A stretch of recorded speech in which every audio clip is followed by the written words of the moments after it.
সাবেক রাষ্ট্রদূত এবং কূটনীতিক হুমায়ুন কবির, আপনার কাছে জানতে চাই, এটি কি আপনার কাছে আর খেলার মধ্যে কি সীমাবদ্ধ আছে কিনা?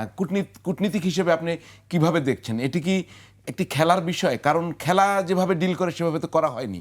আর এটা আমরা আরও কিভাবে ডিল করতে পারি? আমাদের অবস্থানটাকে আপনি কিভাবে দেখছেন? দুইটা প্রশ্ন করলেন। প্রথম প্রশ্ন হচ্ছে যে এটা কি খেলার মধ্যে আছে নাকি খেলার বাইরে গেছে? নিশ্চিতভাবেই বলা যায় যে এটা আর খেলার মধ্যে নেই এখন। খেলা একটা স্তর,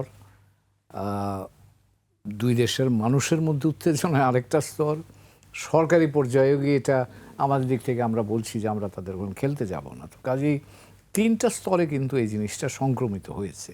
তো কাজেই এটা নিশ্চিতভাবেই বলা চলে যে এটা আর খেলার মধ্যে নাই, এর মধ্যে রাজনীতি ঢুকেছে, মানুষের উত্তেজনা, ইমোশনস ঢুকে গেছে।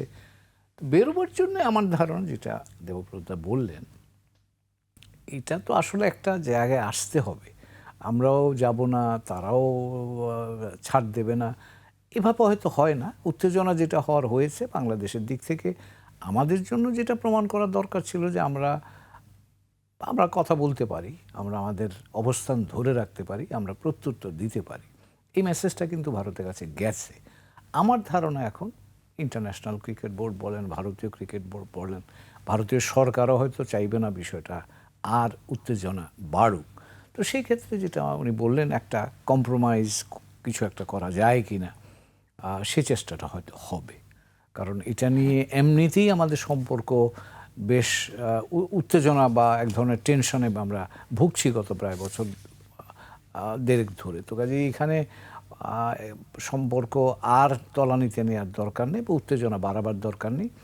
একটা ভালো কম্প্রোমাইজ ফর্মুলা যদি তাদের কাছ থেকে আসে, আমরা যেহেতু আমাদের পয়েন্টটা মেক করেছি, আমাদের যেটা পয়েন্ট, আমরা অবস্থানটাকে আমরা পরিষ্কার করে দিয়েছি, অবস্থানটা সঠিক আছে।